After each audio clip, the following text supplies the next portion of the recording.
तो ये वीडियो थोड़ी लंबी ज़रूर हो जाएगी, लेकिन मुझे उम्मीद है कि इस वीडियो के बाद आपको सिवाय प्राइस के किसी और इन्फॉर्मेशन की ज़रूरत नहीं पड़ेगी।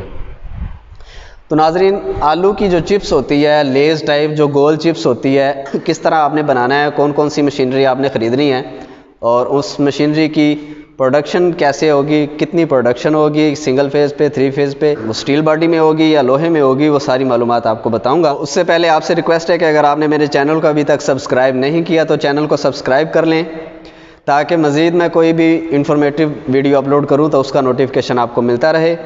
और इस चैनल पे आपको कोई भी वीडियो मिलेगी वो मुकम्मल इन्फॉर्मेशन के साथ मिलेगी। तो उम्मीद करता हूँ कि आप लोग इस वीडियो को बहुत पसंद करेंगे।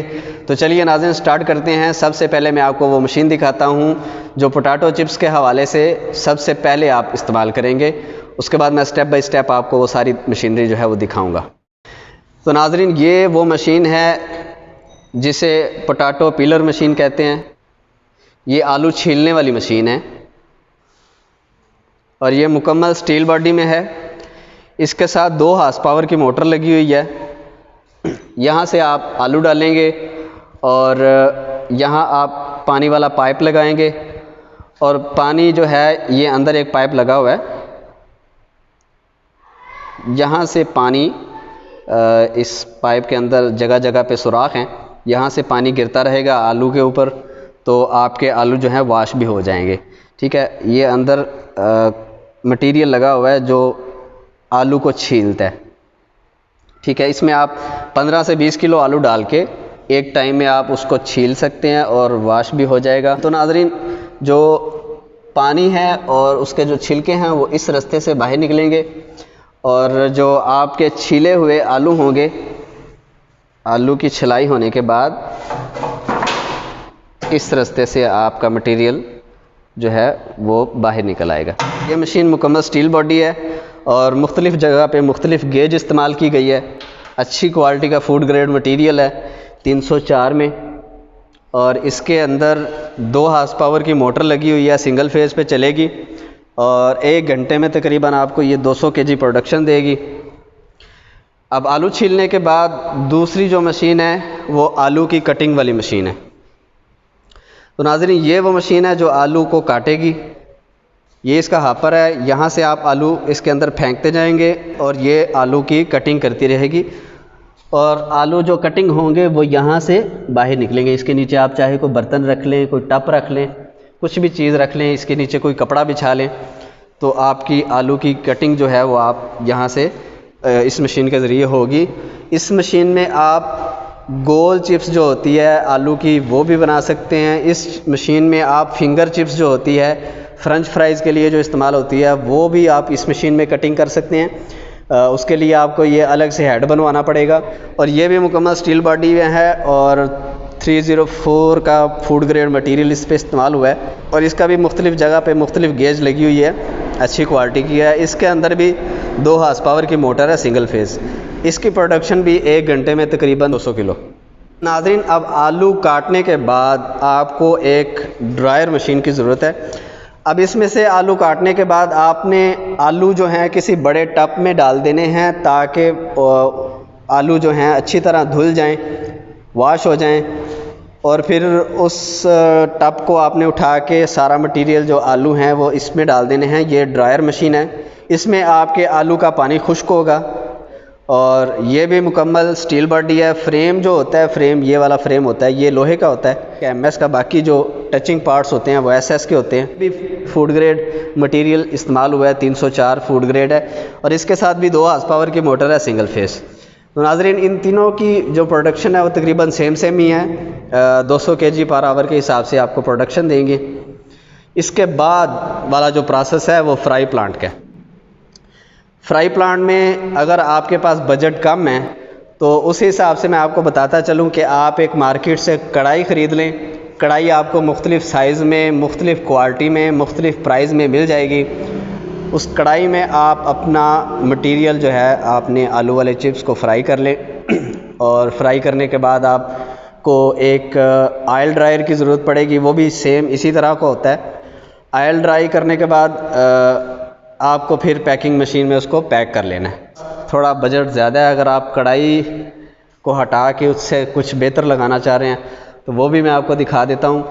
सबसे पहले मैं आपको एक और बात बताना ज़रूरी समझता हूँ कि अगर आप चाहते हैं कि इस मशीन से आलू छीलने के बाद डायरेक्ट इस मशीन में आ जाएं, तो उसके लिए आपको ये करना पड़ेगा कि इसकी हाइट जो है वो आपको कुछ नीचे इसके ईंटें वगैरह लगा के इसको ऊंचा करना होगा, और उसका जो आगे ये स्लाइडर लगा हुआ है जहाँ से आपका मटेरियल बाहर निकलना है, उसके आगे ये वाली मशीन का जो हापर है उसको करना होगा, ताकि वहाँ से मटेरियल निकलने के बाद इस मशीन को आप थोड़ा सा डाउन कर लें, उसको थोड़ा ऊंचा कर लें, तो वहाँ से मटेरियल आपका डायरेक्ट इसके हापर में आएगा और आलू की कटिंग हो जाएगी आलू छीलने के बाद।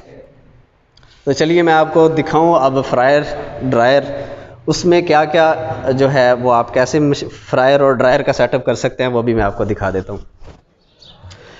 नाज़रीन, अगर आपके पास बजट ठीक है, आप फ्रायर और ड्रायर ख़रीद सकते हैं, तो आप कढ़ाई से जो है वो आप कढ़ाई को आप बेहतर नहीं समझते कि कढ़ाई से अच्छा थोड़ा सेटअप होना चाहिए, तो उसके लिए आपको ये फ्रायर और ड्रायर की ज़रूरत है। इसमें आपको मैनुअल फ्रायर और ड्रायर, ऑटो फ्रायर और ड्रायर, मुकम्मल फ्राई प्लांट, तो ये 3 तरह के सेटअप हैं। इसमें आपको मैं बताता चलूँ कि इनमें डिफरेंस क्या है।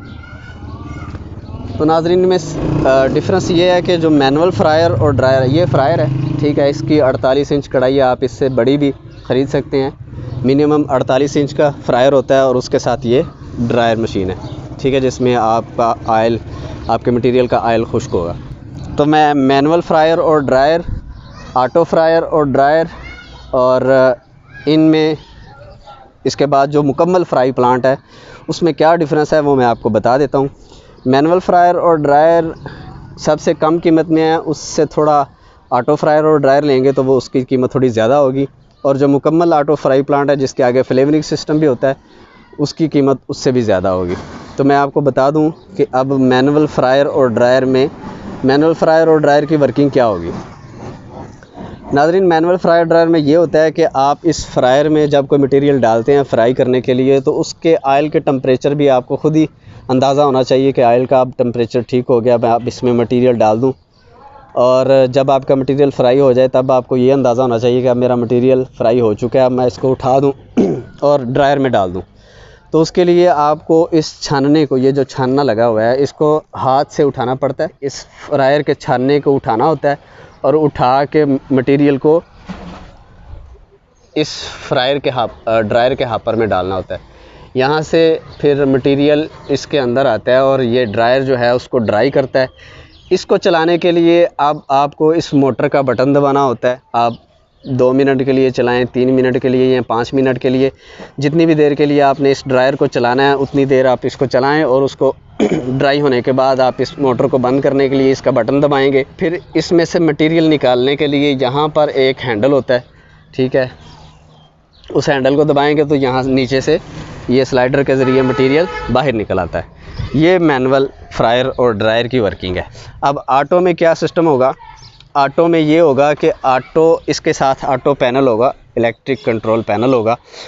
उसमें जब आपका टेम्परेचर पूरा हो जाएगा आप उसमें मटेरियल डाल सकते हैं, और टाइमर के हिसाब से आपका जब मटेरियल फ्राई हो जाएगा, ये छानना जो है ये इसका ऑटोमेटिकली उठेगा और मटेरियल को इस ड्रायर में डाल देगा, और जब मटेरियल इस ड्रायर में आ जाएगा तो फिर ये मोटर ऑटोमेटिकली स्टार्ट हो जाएगी, ड्रायर स्टार्ट हो जाएगा। ड्रायर जो है उसको अपने टाइम के हिसाब से 1 मिनट या 2 मिनट उसको ड्राई करने के बाद जब आपका मटेरियल ड्राई हो जाएगा तो मोटर रुक जाएगी, और फिर ये जो है जैक लगा हुआ है, यहाँ से जैक के ज़रिए आपके अंदर जो छानना होगा वहाँ से उसका वो स्पेस बनेगी और मटेरियल बाहर निकल आएगा। यानी कि ये सब कुछ ऑटो होगा, बस आपने वहाँ पर मटेरियल डालना है, बाकी जो वर्किंग है वो आपका इलेक्ट्रिक कंट्रोल पैनल जो सिस्टम है वो खुद ही वर्किंग करेगा। यानी कि आप मटेरियल डाल देंगे वो ऑटोमेटिकली फ्राई होके ड्रायर में आ जाएगा, ड्रायर में ऑटोमेटिक ड्राई होके यहाँ से ये स्लाइडर के ज़रिए बाहर निकल आएगा मटेरियल। तो ऑटो फ्रायर और ड्रायर में ये इजाफी मोटर होती है और इलेक्ट्रिक पैनल होता है, इसके साथ गियर होता है और ये जैक होता है। इसके साथ आपको एक कंप्रेसर की ज़रूरत भी पड़ेगी, जो मार्केट से आपको इजीली मिल जाएगा मुख्तलिफ़ साइज़ में, मुख्तलिफ़ प्राइस में। ये मैंने मैनुअल और ऑटो फ्रायर और ड्रायर की आपको बात बता दी। अब इसके बाद अगर आपने इसको मसाला लगाना है तो वो आप एक सेपरेट फ्लेवर ड्रम भी ख़रीद सकते हैं। मैं आपको फ्लेवर ड्रम दिखा देता हूँ। नाज़रीन, ये फ्लेवर ड्रम का फ्रेम है जिसमें मसाला मिक्सिंग होनी होती है। ये फ्लेवर ड्रम है। इसके अंदर ये फ्लेवर ड्रम आप इस फ्रेम के ऊपर रखेंगे तो ये ऑटोमेटिकली घूम रहा होता है, रेगुलर घूम रहा होता है। इसके अंदर आपका मसाला होता है जो इस वर्म के ज़रिए इस हापर में आता है। इस हापर से होते हुए इस फ्लेवर ड्रम के अंदर आता है। एक साइड से आपका मसाला इंटर होगा और मटेरियल इंटर होगा, दूसरी साइड से आपका जो है मटेरियल मसाला मिक्स होके बाहर निकल आएगा। फ्रायर और ड्रायर लेते हैं तो उस आपके ड्रायर के नीचे जो स्लाइडर है जहाँ से आपका मटेरियल ड्राई होके बाहर निकलेगा, उसके आगे अगर आप कोई बर्तन रखते हैं बड़ा, उसमें मटेरियल आएगा। कोई शापर रखते हैं उस पर मटेरियल आएगा, उसको उठा के आपने फ्लेवर ड्रम में डालना है। और अगर आप चाहते हैं कि ऑटोमेटिकली ड्रायर से निकल के मटेरियल फ्लेवर ड्रम में आ जाए तो उसके लिए आपको ये फ्लेवर ड्रम जो है ज़मीन में थोड़ा डाउन करना पड़ेगा और फ्रायर और ड्रायर थोड़ा ऊंचा करना पड़ेगा ताकि उस ड्रायर का जो है वो स्लाइडर इसके बराबर आ सके। ये देखें कि ये भी पड़ा हुआ है, ये फ्रेम के ऊपर पड़ा हुआ है। वो फ्लेवर मशीन है जिसमें मसाला होगा और ये उसके ऊपर ड्रम पड़ा हुआ है, फ्लेवर ड्रम। तो आप अपना फ्रायर और ड्रायर थोड़ा हाइट पे रख लें और उसका ड्रायर का जो स्लाइडर है वो आप फ्लेवर ड्रम के इस होल के बराबर कर लें ताकि आपका मटेरियल निकल के सीधा इस ड्रायर में आ जाए, फ्लेवर ड्रम में आ जाए। अगर ये नहीं तो फिर इसके अलावा एक और ऑप्शन है कि आप एक छोटी कन्वेयर बना लें।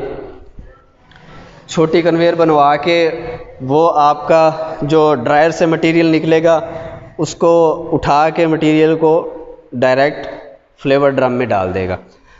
अब ये हो गया ऑटो फ्रायर और ड्रायर, मैनुअल फ्रायर और ड्रायर का सेटअप।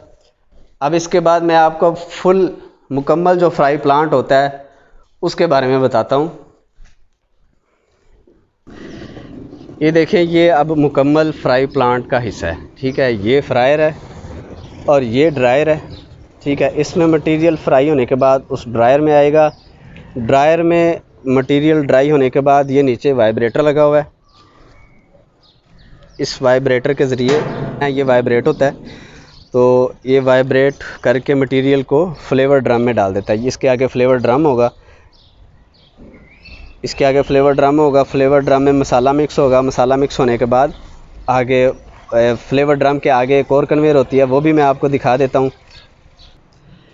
नाज़रीन, फ्लेवर ड्रम के आगे ये कन्वेयर होती है। फ्लेवर ड्रम से मटेरियल जो निकलता है यहाँ पे गिरता है और इस कन्वेयर के ज़रिए होता हुआ इस हापर से बाहर निकल आता है। अब इस हापर के आगे आप बड़े बड़े शापर लगा लें जिसमें आपका मटेरियल जो है फ़ाइनल प्रोडक्ट जो है वो आपकी उस शापर में आ जाए। अब बड़े बड़े शापर में आप उस मटेरियल को सेव कर लें, कहीं जगह पे रख दें ताकि वो कुछ देर के लिए ठंडे हो जाएं और उसके बाद आप उसको पैकिंग मशीन में पैक कर लें। तो पैकिंग मशीन का तरीक़ाकार और उसकी जो डिज़ाइनिंग है वो मैंने आपको बता दी कि वो मशीन है, वो मशीन इसके आगे लगेगी। यहाँ पे इस तरह के सांचे बने होंगे, वो यहाँ से होते हुए मटेरियल को उठा के उस पैकिंग मशीन के हापर में फेंक देंगे। अब आलू की चिप्स के अलावा अगर आपने सलांटी फ्राई करनी है तो वो भी आप इस जो मैंने आपको फ्रायर और ड्रायर और मुकम्मल फ्राई प्लांट दिखाया है उसमें आप जो है वो फ्राई कर सकते हैं। और उसके बाद पोटैटो चिप्स को आपने यहाँ जो सांचे होंगे उसमें डालना है और वो उसकी पैकिंग होनी है। अगर आप सलांटी या निमको की पैकिंग करना चाह रहे हैं तो ये उसका रिकॉर्ड लगा हुआ है, इसके ऊपर हापर होगा। ठीक है, उस तरह का हापर होगा, वो देख लें, वो हापर पड़ा हुआ है, वो भी हापर पड़ा हुआ है, वो हापर इसके ऊपर होगा। उसमें आप सलांटी या निमको डालें तो वो ऑटोमेटिकली यहाँ से उसका वेट होके वो यहाँ से सांचे जो गुज़र रहे होंगे सांचे में मटेरियल को डालेगी और मटेरियल जाके पैकिंग मशीन में गिर जाएगा। तो नाज़रीन, ये था आलू की चिप्स का जो सेटअप है उसकी मशीनरी, और तकरीबन मैंने आपको सारी इन्फॉर्मेशन दे दी है। और जो फ्रायर और ड्रायर है उसमें भी मुख्तलिफ़ जगह पे मुख्तलिफ़ गेज के हिसाब से मटेरियल लगा हुआ है। वो भी 304 SS में बनाई गई है और फूड ग्रेड मटेरियल इस्तेमाल होता है। पैकिंग मशीन का ये जो फ्रेम होता है ये लोहे का होता है, उसका फ्रेम भी लोहे का है पैकिंग मशीन का, लेकिन जो हापर और फोल्डर और वो रिकॉर्ड होता है ये फूड ग्रेड होते हैं।